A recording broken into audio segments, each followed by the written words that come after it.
Moving right along into the next segment. If you don't believe what I'm fucking talking about, we're about to go over a string of fires destroyed food processing facilities across America.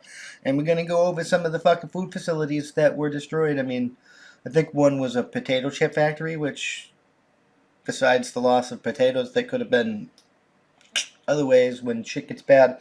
Uh, it's not really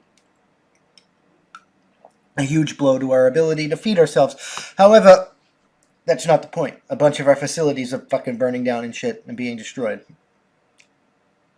In an era where the fucking global community is saying that there's going to be a fucking food famine coming. Like, that you're trying to like control people, you're trying to say you will own nothing and be happy with the Great Reset and whatnot, and you're trying to reduce all these fucking eugenicists like Bill Gates and shit talking about fucking reducing the population size and whatnot, and and now all this is fucking happening. It's hard for me to fucking say it's a fucking conspiracy, but it's also fucking hard for me to acknowledge it's could not be experience. It could be coincidental. I mean, it is what it is. You guys can make up your own mind on what you believe. I know what I believe. I know what you know what I believe.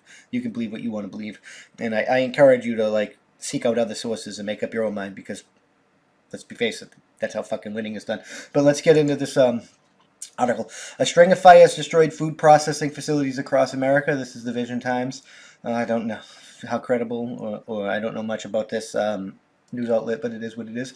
A curious string of fires and plane crashes over the last month have destroyed the facilities of at least 5 major food processors across 4 different states, exacerbating and escalating inflation and supply chain crises that is quickly becoming chronic. Everything that keeps happening keeps targeting our same fucking problem, and that, like, it's hard for me not to think that it's intentional.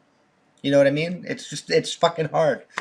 Uh, I don't wanna fucking say it is though because I could be wrong and that's not good reporting. But you're making it difficult. My head's exploding. The most recent incident appears to be a destruction of Oregon-based Azure Standard's joint headquarters and warehouse facilities during the night of April 18th. Azure Standard headquarters in the text of an email alerting affiliates to the damage. The company described itself as the U.S.'s largest independent food distributor, so Azure Standard headquarters was destroyed. And note that basically any liquid product such as honey, oil, or vinegar will be out of stock as a result of the damage. Azure Standard also states it lost its fruit packaging and carob product facility in the blaze, but expects limited effects as the result of the fruit harvesting season not yet being in swing. So they think they can recover from that, but we've lost a lot of our honey, oil, vinegar, and such fucking food processing capabilities from the loss of this plant. That's going to severely limit these resources, which are already limited because of pandemic lockdown fuckery. You know, it is what it is. Emerging societal crisis. Fires hit Russian research center. Whatever. Largest chemical plant on the same day. Critical U.S. power grid. Hardwire full open with backdoors. One cis. I mean, are we fighting a cold or a hot fucking cyber war with Russia? We'll get into that a little bit later, though.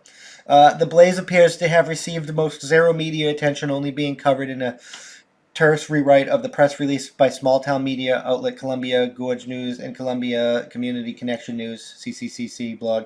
CCC reported that records from the local county sheriff's log stated lights flickering. They heard a pop and went up there to check it out, and there was a fire. By the time the fire responders arrived with only 1 truck and 4 men, there were already a hole in the roof with flames bursting forth.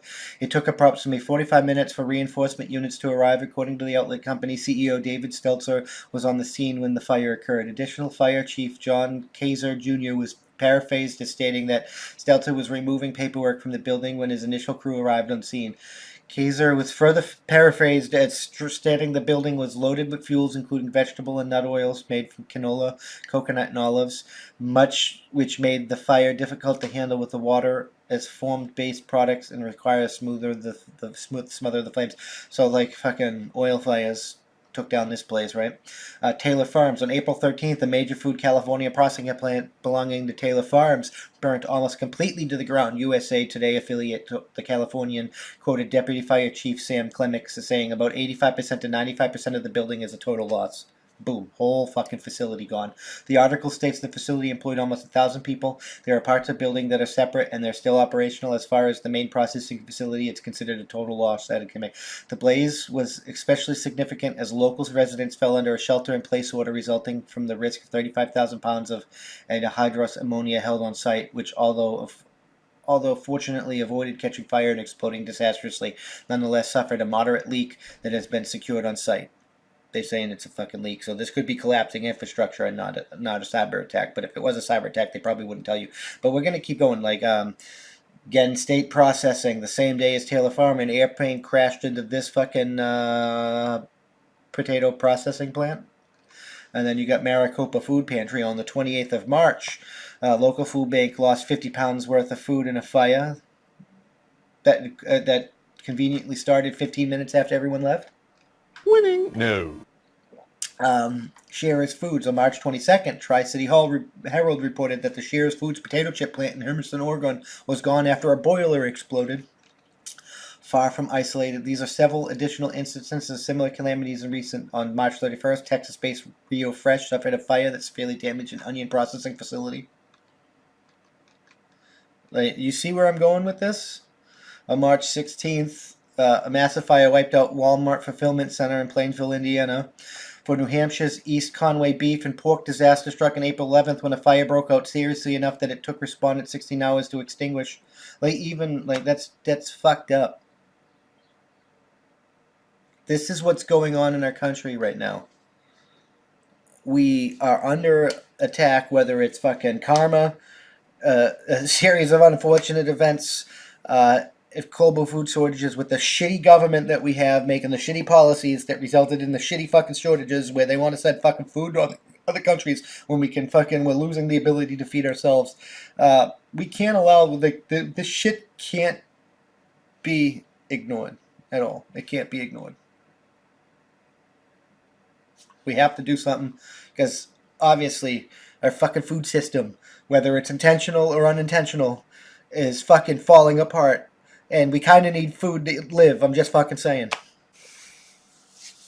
Thank you for checking out this clip of my Thought of the Day podcast. You can catch this podcast every Tuesday through Friday at that'sonpoint.info by 5 p.m. Eastern Standard Time, because that's how winning is done. New clips go out daily.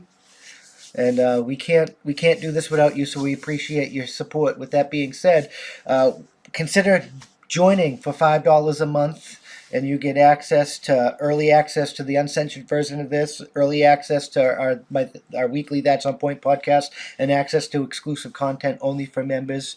All the money that we receive is going to go funnel back into this to hire more journalists and do more things for you guys, because that's how winning is done.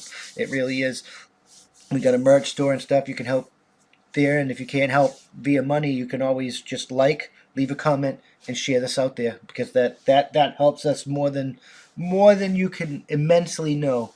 That's the best way to help. Just leave a comment, and share. And if you're listening to us, leave a review. Leave a good review. Help us boost us in the podcast ratings and get us up there, because that's how winning is done. We'll see you in the next one. Peace.